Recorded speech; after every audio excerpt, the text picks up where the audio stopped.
Good morning, everybody. This morning I'll be reading 1 Thessalonians 1 through 3. Paul, Silas, and Timothy, to the church of the Thessalonians in God the Father and the Lord Jesus Christ. Grace and peace to you. We always thank God for all of you and continually mention you in our prayers. We remember before our God and Father your work produced by faith, your labor prompted by love, and your endurance inspired by hope in our Lord Jesus Christ. 1 Thessalonians 1 through 3.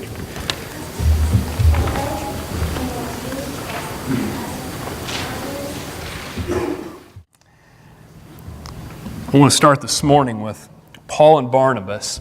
As I say their names, some of you instantly think Acts, and that's what I want you to think about. You may not be familiar with Paul and Barnabas, early followers of Jesus. Jesus has gone back to heaven.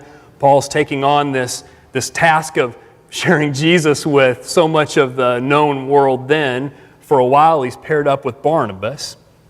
And their itinerary, their travel plans looked something like this for a while. This was this first round of trips that they made to different cities, starting churches, telling people about Jesus. Everything they said was about Jesus. Everything they did was about Jesus. Everything that they thought about was, you guessed it, is Jesus. This is what they did. This is so much of the book of Acts. It starts out with Jesus, and even though he leaves the scene, you might say, he continues to be a part of it over and over and over again. And Paul and Barnabas were a big part of this. If you'll look in Acts chapter 14, in Acts 14, I just want to read a little section as Luke tells us what Paul and Barnabas were doing. And it's going to mention a lot of places. Some of the places have numbers up here. We won't worry so much about the places. I want to know what they're doing and be thinking again, Jesus, Jesus, Jesus. So Acts 14, verse 21. Hear about the trip. Then also hear about one of the many reports that come up in the Bible, talking about what's going on, what's gone on. Verse 21. They preached the gospel in that city. It was in Derbe. And they won a large number of disciples. And then they returned to Lystra, Iconium, Antioch, and they strengthened the disciples and encouraging them to remain true to the faith. We must go through many hardships to enter the kingdom of God, they said. Paul and Barnabas appointed elders for them in each church, and with prayer and fasting committed them to the Lord in whom they'd put their trust. After going through Pisidia, they came into Pamphylia, and when they had preached the word in Perga, they went down to Attalia. From Attalia, they sailed back to Antioch, where they had been committed to the grace of God for the work they'd now completed. It's where they started, it's where they're ending. Verse 27. On arriving there, they gathered the church together, and they reported all that God had done through them and how he had opened a door of faith to the Gentiles. And they stayed there a long time with the disciples. Paul and Barnabas gathered the church together, at those that believed in Jesus like they did. They got them together, and here they are. They're telling what's been going on. He's telling what's been done through them.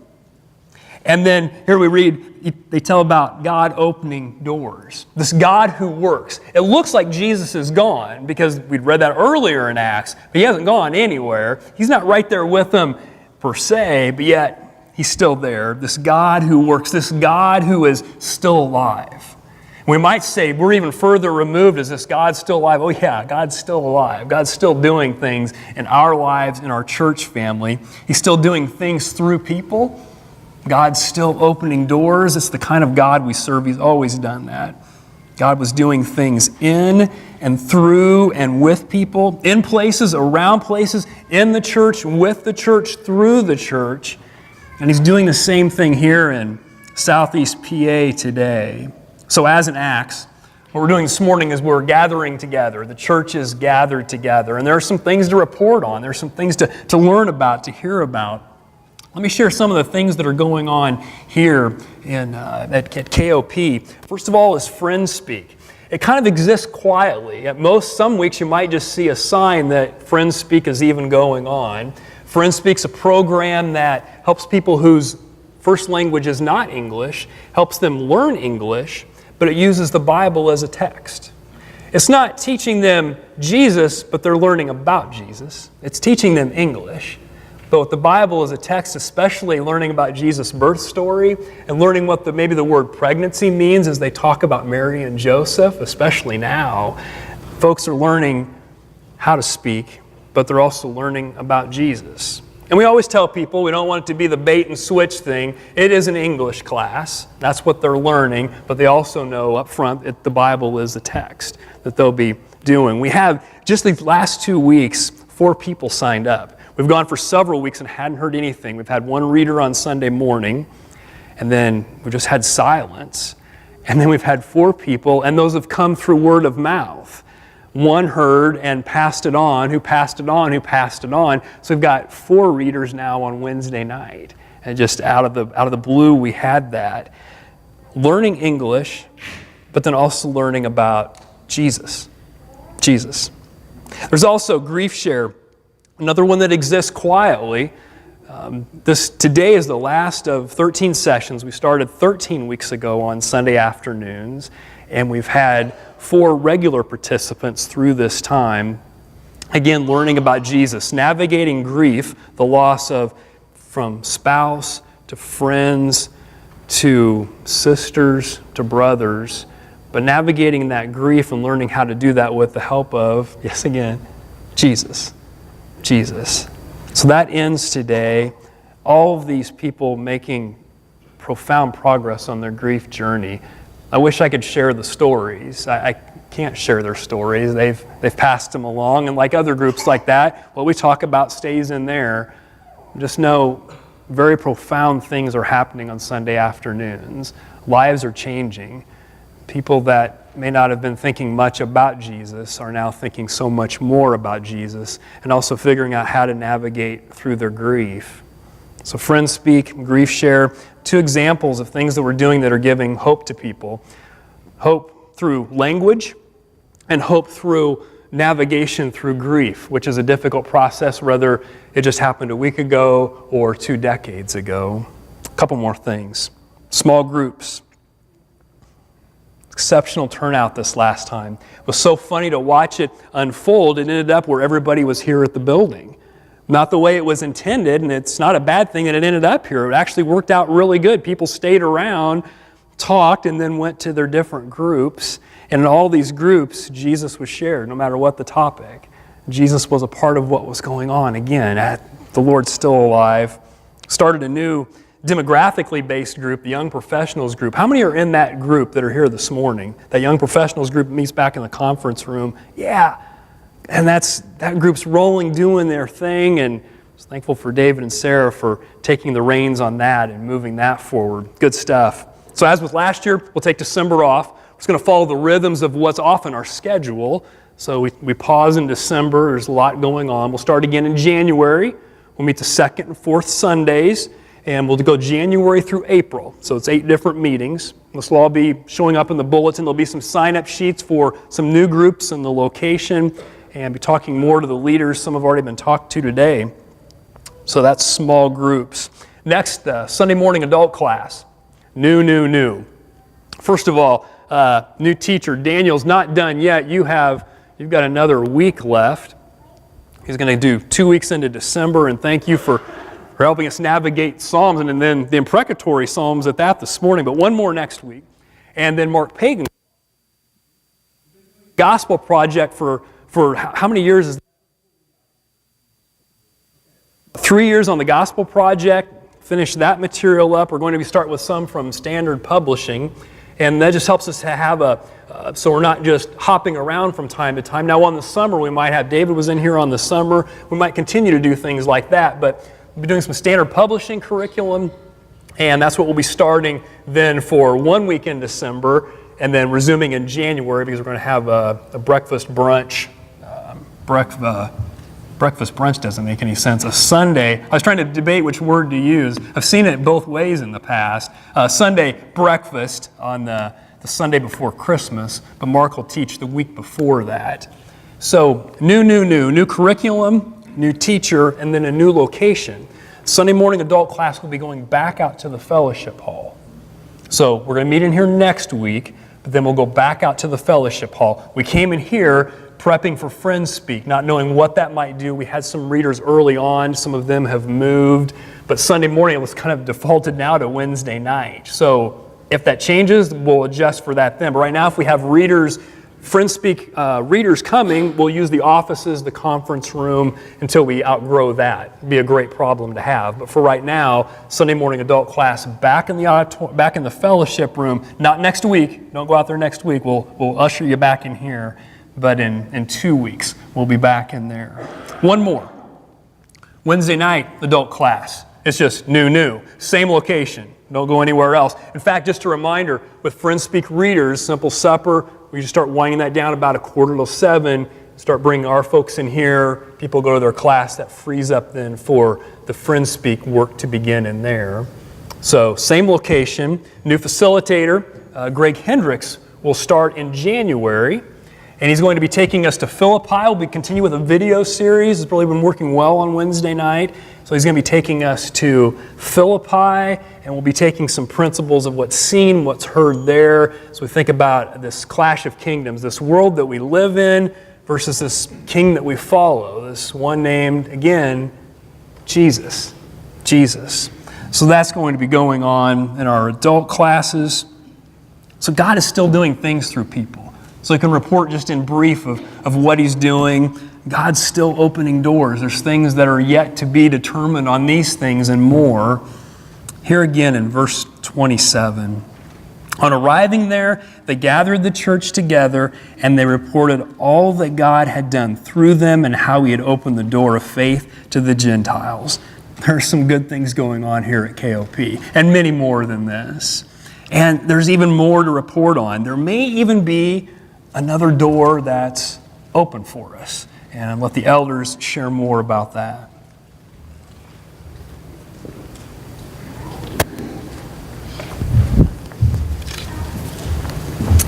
In the beginning, God created the heavens and the earth. The earth was formless and empty. Darkness was over the surface of the deep.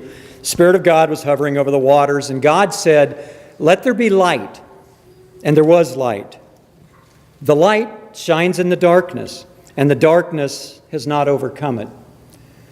You are the light of the world. A city set on a hill cannot be hidden.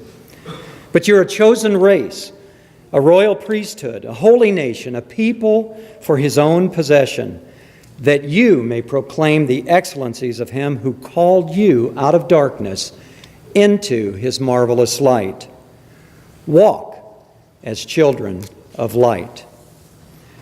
And so we see the charge to the church to be the light of God in this world, to serve as light in a dark world. But how do we do that? Well, when we think about that, we often go back to the very first picture we have of the church, which is in Acts chapter 2. And when we read that picture in Acts chapter 2, we see they devoted themselves to the apostles' teaching and to fellowship, to the breaking of bread and to prayer. Everyone was filled with awe at the many wonders and signs performed by the apostles. All the believers were together, had everything in common. They sold property, possessions to give to anyone who had need. Every day they continued to meet together in the temple courts. They broke bread in their homes. They ate together with glad and sincere hearts, praising God, enjoying the favor of all the people. And the Lord added to their number daily to those who were being saved. The church was pure. It was idyllic. It was simple. It was an organism that was just starting in its infancy to form its structure and its infrastructure. And we think, wouldn't it be great if we could just be that? What the people in Acts would tell you is, wouldn't it be great if we could have just stayed that way? Because by the time we get to Acts chapter 5, we see that the church is experiencing growing pains. They, like any organism that starts to become an organization, needed funding. And so the elders, the apostles at the time, basically opened up a desk to take in funds that were going to be needed to sustain the church.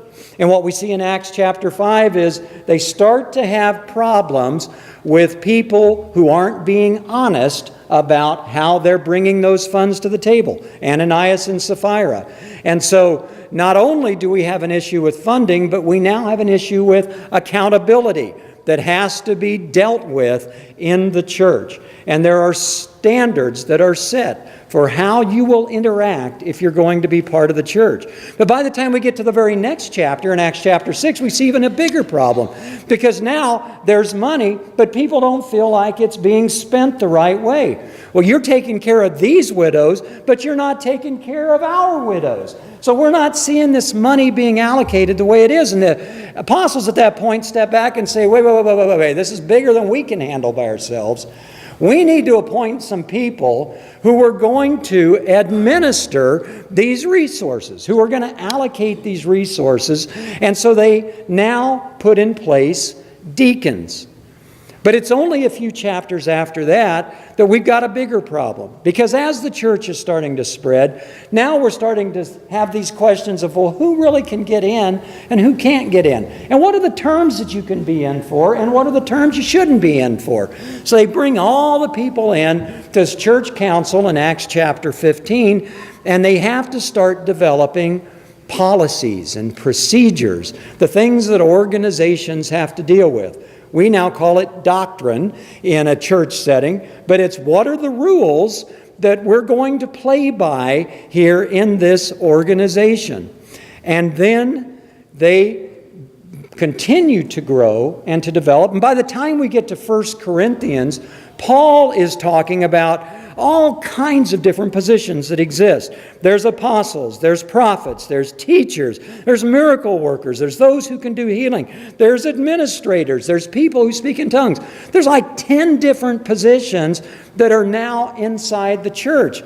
Now we have role definition that has to be in play, and we have to define the role of leadership. You see, all of a sudden this pure, idyllic little organism has become this organization. And what we see is a tension that is going to not only be present in the first century church, but it's going to be present on and on and on throughout church history. Because as organizations start to solidify, they start to turn into bureaucracies. And bureaucracies have all kinds of problems associated with them. What you see is they start to just work to self-perpetuate themselves. We want the structure that we've got to be the structure that we keep, and we're not going to let anybody break into it. They start to have abuses of power. They have inflexibility. We don't want to listen to what you think. That just requires a whole other set of meetings. We're just going to do what we want to do. And then there's focus on policy and process instead of being focused on what the original mission and purpose of the organization was. There's this whole aversion to change, and then what you see is inside that organization, there's disenchantment and there's disenfranchisement, people feeling left out and not connected. You see dissension, and ultimately you see division. And over, this tension goes back and forth as the church goes through its history. So in Acts chapter 2, we see this wonderful picture of them meeting around tables on a daily basis and just loving each other. But you go 300 years beyond, and suddenly you see the Catholic Church form. And there's deacons, and there's bishops, and there's archbishops, and ultimately there's even a pope, and there's a whole infrastructure. There's a headquarters in Rome, and all of this has to be perpetuated. And as this church continues to grow and to solidify, it runs into problems that are the same problems the early church ran into. Abuses of power, poor resource allocation, losing sight of the mission.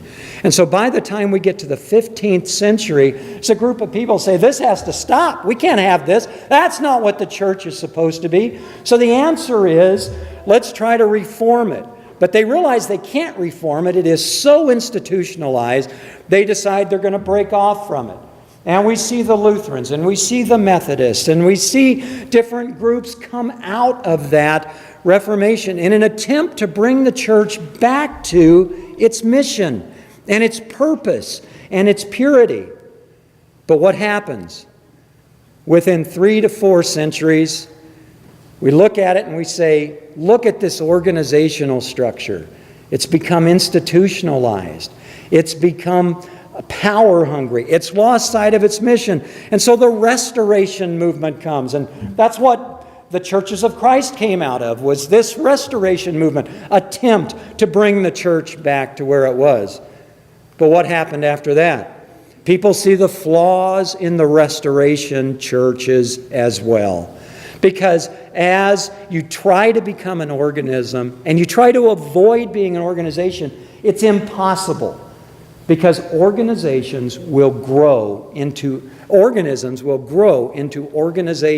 as they grow. It's what happens. The question is not, how do you not be an organization?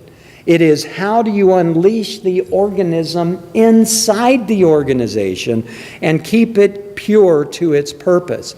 And so we see the community church movement form out of the restoration movement. But what happened? We get megachurches because they were successful in doing that. And we see the same abuses of power, and we see the same issues develop. So now the latest incarnation is, we're going to have the missional movement. And you know what's going to happen, the missional movement? If they're successful, they will become an organization. And they will have exactly the same problems. The challenge is not to get rid of the organization. The challenge is to bring the organization back to its calling and its purpose. And that's what we have to face here right now as we have some big decisions that are coming before us. Growth requires change and constant reevaluation. So we have to ask these questions as big decisions come before us. Number one, are we still being true to our mission? Are we relevant to our community? Is our environment one that is welcoming to those who are new, unfamiliar, so that they would want to come and be a part of us? Are we offering the timeless message in a manner that is resonant to the time in which we live? And are we willing to communicate in a way that today's generation is going to be willing to listen? You see, they all have choices, many, many choices. And the question is, why should they choose us? I want to turn it over to Greg.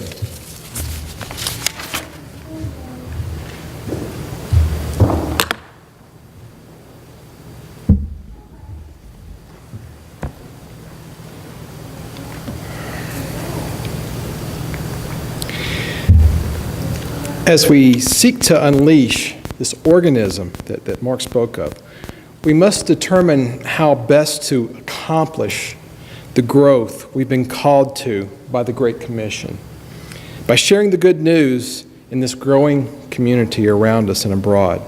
There are 5 areas of focus. Beginning with our mission, God has blessed our missions teams and our efforts in Mexico, Honduras, and Haiti. We've also had efforts in recent years, and you've heard about some of them this morning, in the surrounding area, like door knocking back with Paul Fisher, and more recently with Friends Speak and Grief Share. But we know we can and need to do more by rebalancing our outreach efforts to increase focus locally while continuing our outreach abroad. Our ministries. Of course, in doing this refocus, we'll certainly want to align our ministries and leaders as needed for this local outreach and our efforts there. How are we going to accomplish this? Well, by letting our neighbors know who we are, where we are, and why they'll want to visit us and become part of this church family. And doing so certainly will require strong marketing and communication efforts, holding events that help our neighbors get to know us, service and outreach, and new approaches for communicating in the 21st century via social media and growing our website and its viability that Mark so well set up for us. In order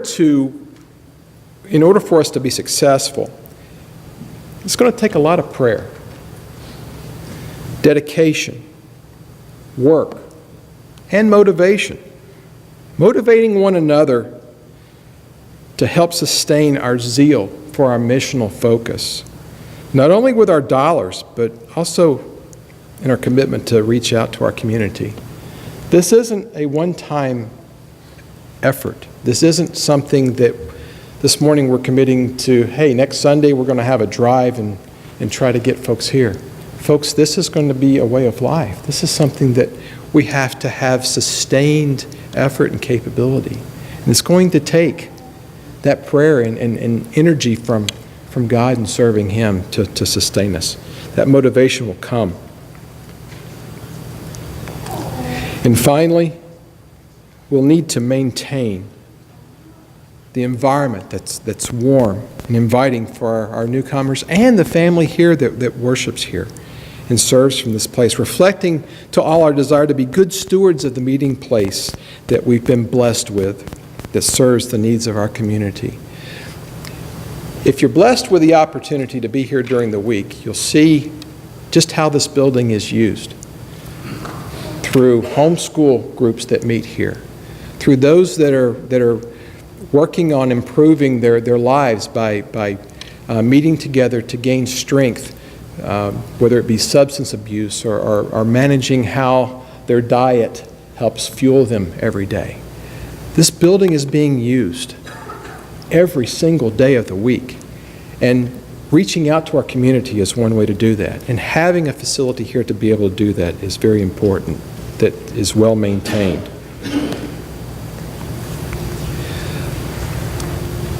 As we reach our 25-year milestone, we look around, and if we're really honest with ourselves, we can see areas that have become worn and need attention. While we may be comfortable in our well-broken-in facility, we need to be mindful of how visitors may perceive us based on first impressions. The quote on the screen certainly frames the question well and begs to be asked regarding our facilities. Are your church facilities an obstacle to growth? We all recognize how we measure up a business that we visit for the first time, or a new acquaintance's car, maybe a coworker. You go to lunch, you get in their car. Is it well maintained? Is it clean, or does it have a couple of months worth of McDonald's wrappers and used containers in it? We have that first impression. It's human nature for us to do that, and our building here is no different.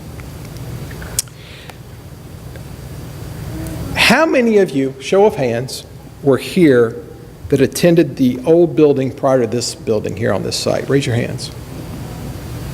Was there about a dozen? Maybe? Yeah, about a dozen. Do you remember the process we went through to help design this building? The focus groups, the prioritization of how we use the building to meet and serve our community and this congregation as well. I think those of us that raised our hands will agree this building is much different than the one that it replaced. Why? Because it would better serve the needs in our mission. We have a similar opportunity now, and while we're not at a ground-up opportunity, we certainly identify and take into account our current and future needs for focus, like connecting with community and family, to create those relationships that are so important. When millennials were asked by the Barna Group a wide range of questions regarding perceptions of churches and church buildings and worship environments, the results pointed to the importance of community, engagement with others familiar or with similar needs, and sort of like the family we have here, that family feeling that we talk about so often. And creating a place that attracts seeking families and singles and individuals, and where worship is held with a more traditional versus modern space, which kind of surprised me, quite frankly. I thought, it would be more the other way, but that was the feedback. The preferred descriptive word for the space was sanctuary, as it reflects the opportunity to have an encounter with God. While our building and worship space is utilized by many during the week, and also in a very diverse age group, young and old, our need to repair, restore, and refresh our facility gives us opportunity to consider our family's needs now and our community's needs as well as into the future.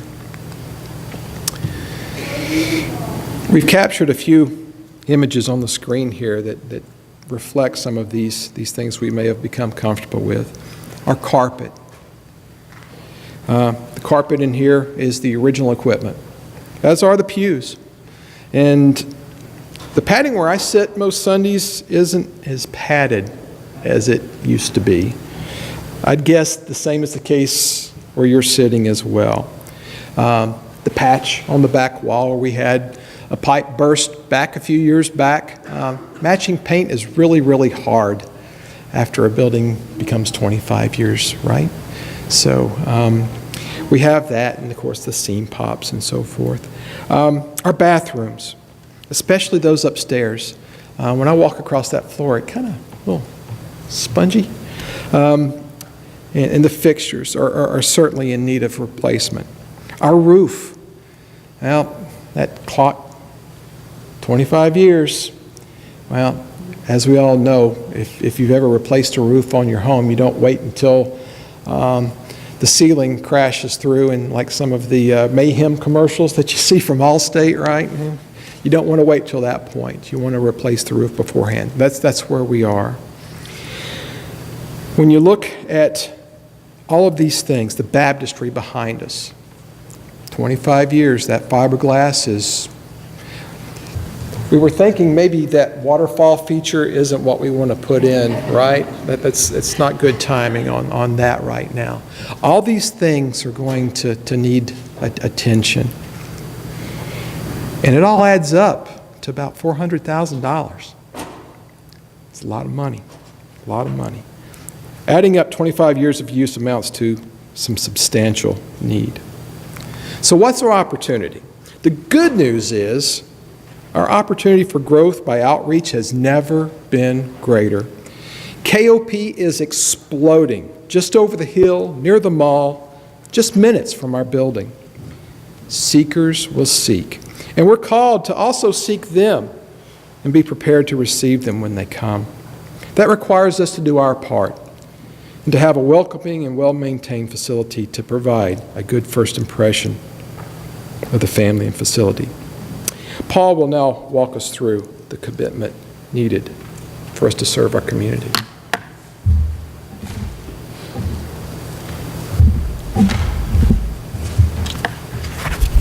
They gave the sales guys numbers, so you can be bored to death. But it's important to share with you.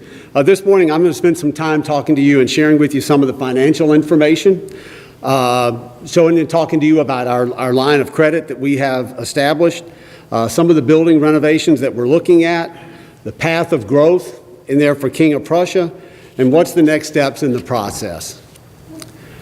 I'll share with you a little bit of our P&Ls. This is over the last 4 years. The great thing about looking at this is our revenues have grown tremendously. If you look, it's 63% since 2015.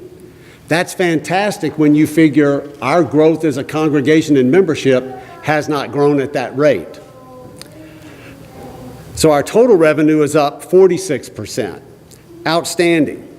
But usually when you take in more, you find a way to reinvest. And if you'll look, 2015 and 16 were HVAC years. We spent a lot of money, and if you sat in here in the summertime, you enjoyed not sweating. So it's important. You have to keep up with that. This year we did building security. It's probably a one-time charge.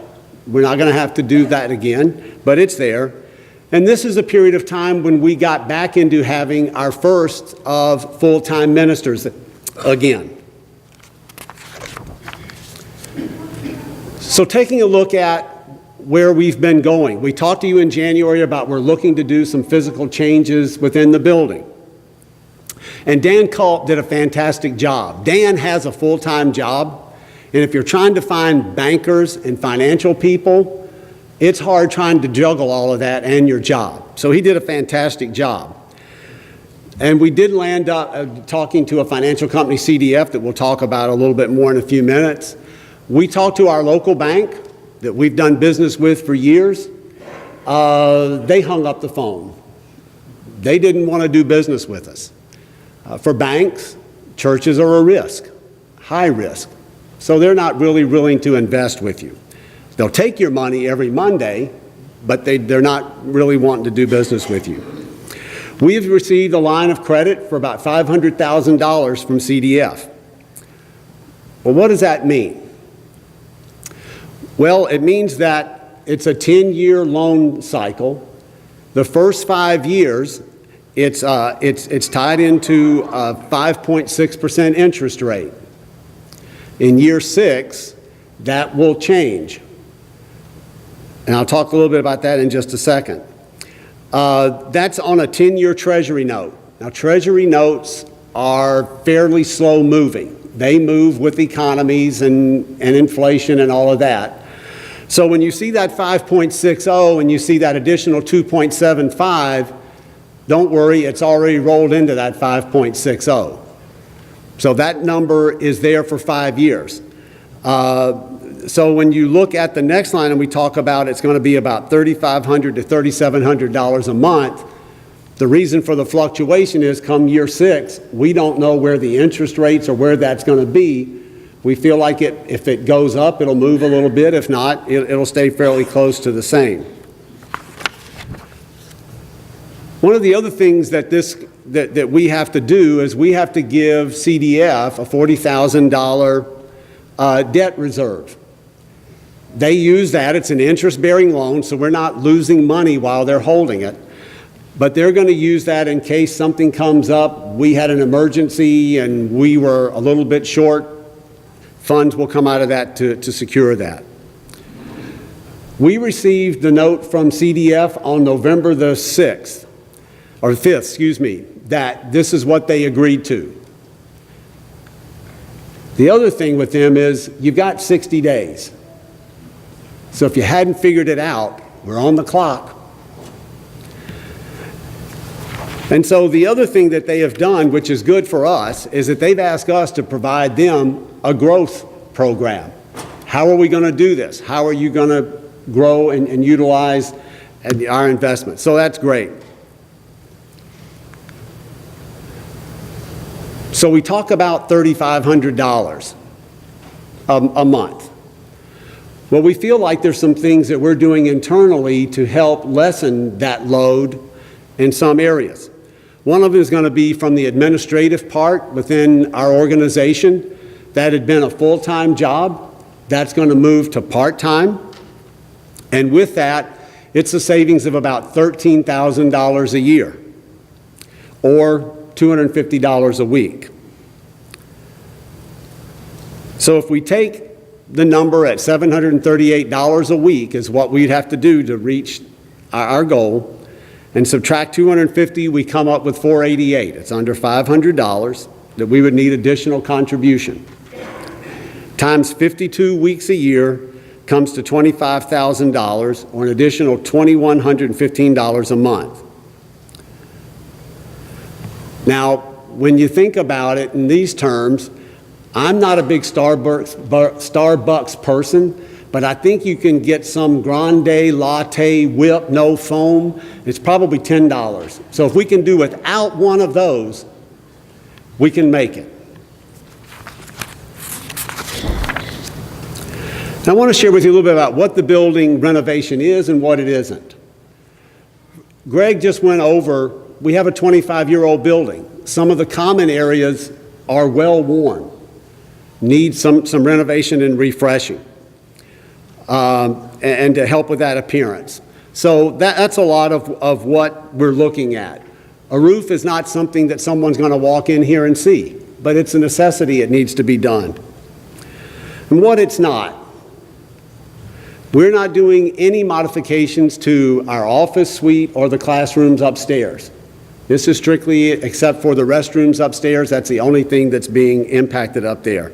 We're not trying to look like somebody else. We're not trying to change for the sake of we were bored one day and decided, hey, this will be a nice challenge. That's not it at all.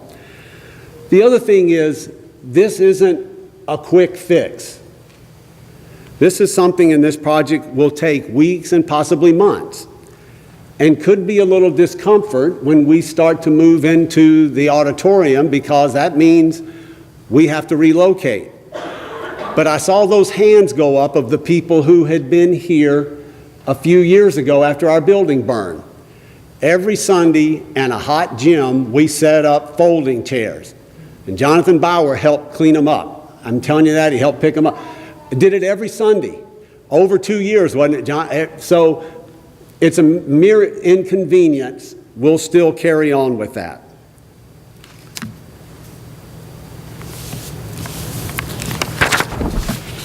So on this one, Greg went over this slide, but what I want to share with you is up at the top. What will the growth mean to us? It means for each one of us, we need your time, your talent, and your treasure. And it's not a 1 week, 1 month, 1 year commitment. This is ongoing. It's 24/7, 365. We just keep the calendar going. That's the commitment time we're talking about.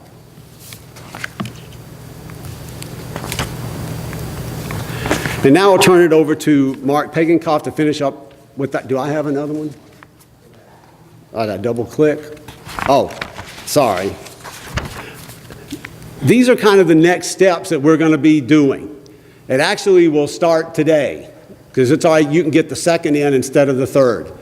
But when you leave today in the back, Jeff has a little packet back there for you that has these 14 days in there with some scriptures and some thoughts and some stuff for us to focus our prayer life on. So we'll be doing that for the next 14 days. On December the 9th, which is next Sunday, after services, we'll have a question and answer period. We're doing our houses, gingerbread houses, with our small kids, so we're already ordering pizza. So we'll order a little bit more. You're welcome to eat and then do a question and answer. I'm not sure, she may not know this yet, but we'll ask Jennifer if she happens to be available. We would try to use her talents because she's been involved with part of this, and if you're in the auditorium, it's very easy for her to kind of show you, and you get a little better concept of what we're talking about and what we're doing. And then on the 15th, and we only did this today because Warren's not here, it's a congregational day of fasting.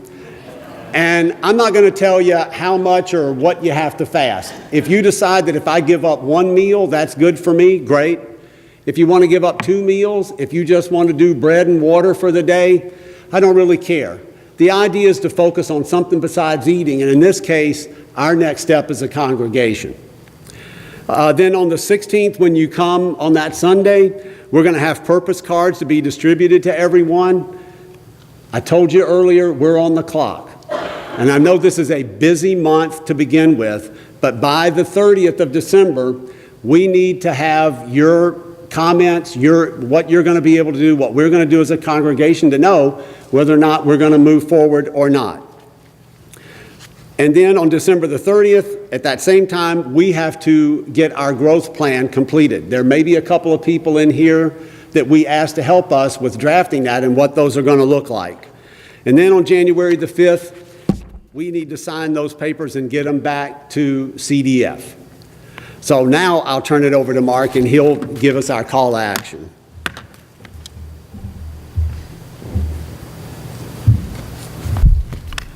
So I want to begin by apologizing for the slides. I'm the one that put them together. When we looked at them on the computer, they looked great. When we looked at them on the screen in the back, they look great. When we look up here, you can't read them. So make that 405,000 for a new projector.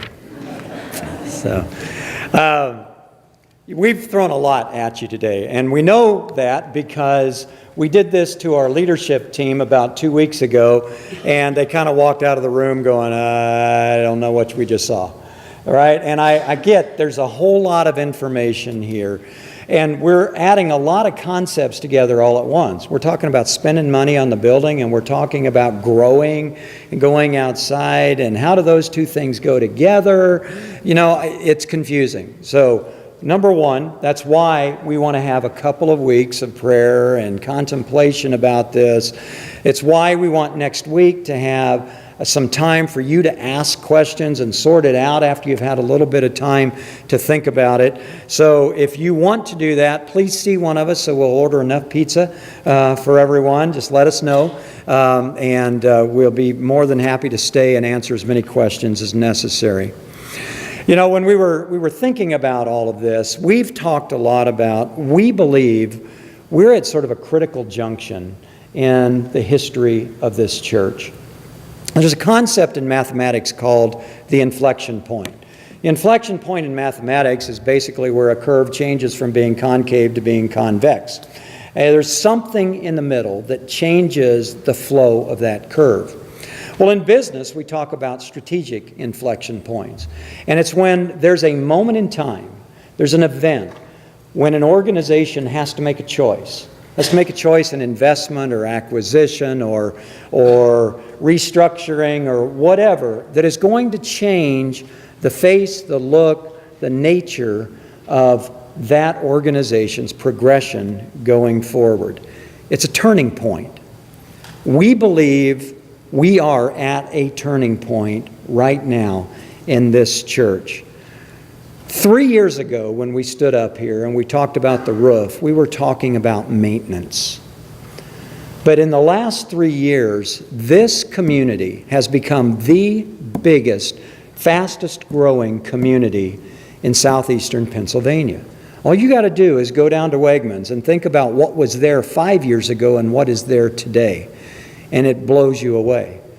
A half a mile down the road over here, behind these buildings, we're putting in 350, 400 really nice apartments. Right over here, a brand new elementary school, 16, 17 new homes going in right next to it. All over this community, it is exploding. If you came to southeastern Pennsylvania right now, never had a church at all, and said, where would I put a church? You would put it right here. All roads lead into King of Prussia. From Philadelphia, from Pottstown, from Westchester, from all the north suburbs, they all lead here. By the way, that's why there's a mall here, right? And now there's a community that is growing faster than anywhere else. And at exactly that time, we don't have a choice but to do some maintenance in this building. Now, I don't know about you, but I don't believe in coincidence. I believe God brings things together for a reason. We have to make choices right now. And some of those choices are around money. But even more importantly, those choices are around, are we willing to jump in the pool all the way to say we are going to grow this church in this place at this time when the need and the opportunity are unprecedented. You see, when you reach an inflection point, you don't just go forward the way you've been. You either go one direction or you move very quickly in another direction.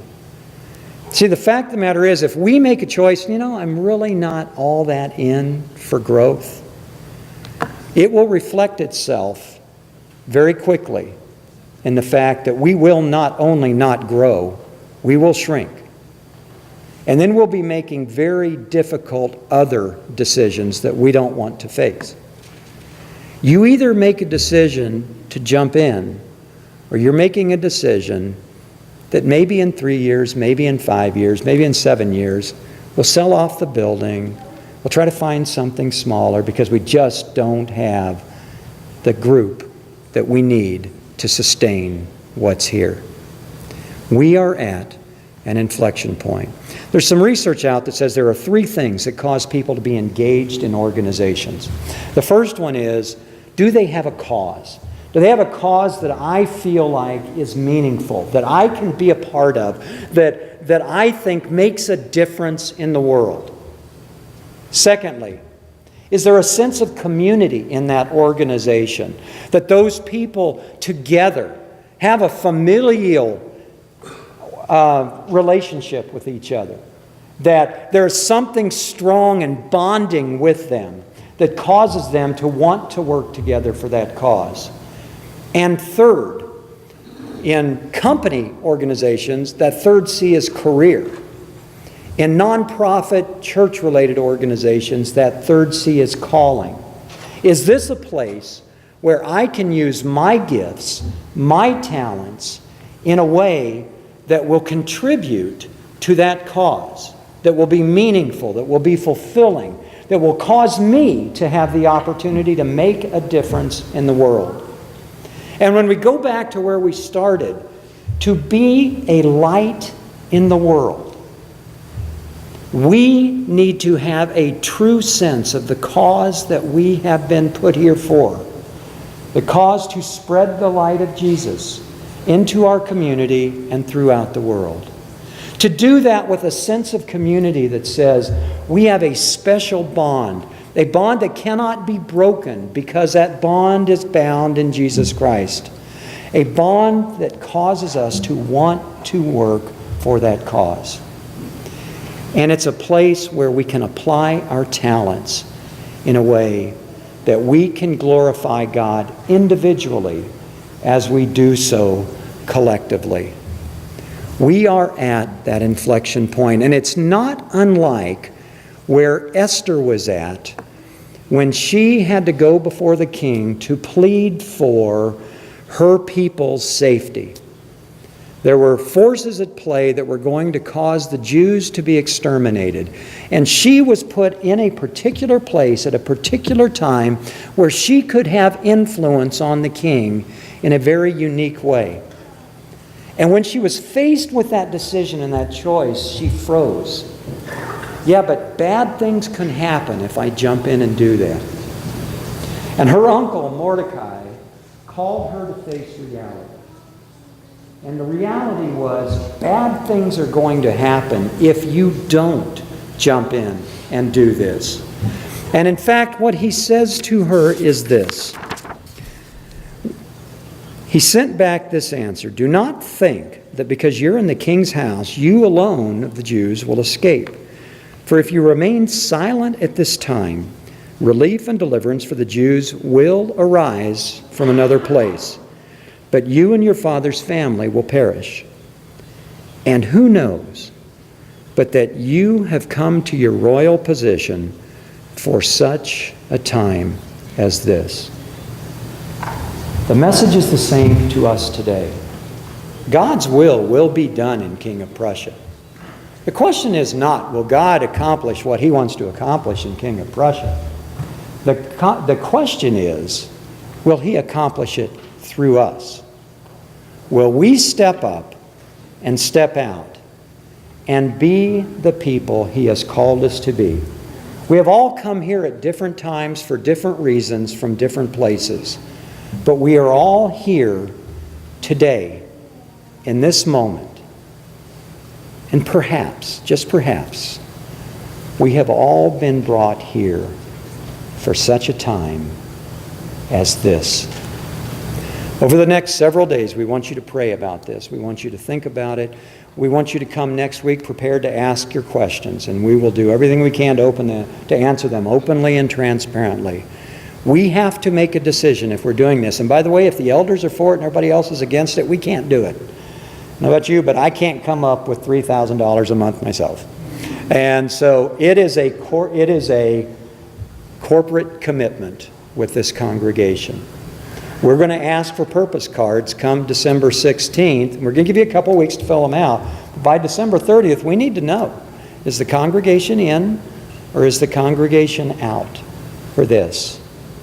And that decision will determine who we will become in the coming years. It is sobering and it is tremendously exciting to be here when this kind of growth is happening in this community. We want you to think about it and pray about it and come back next week ready to ask questions. Thank you for your time. Andrew, let's sing final song. Let's stand together.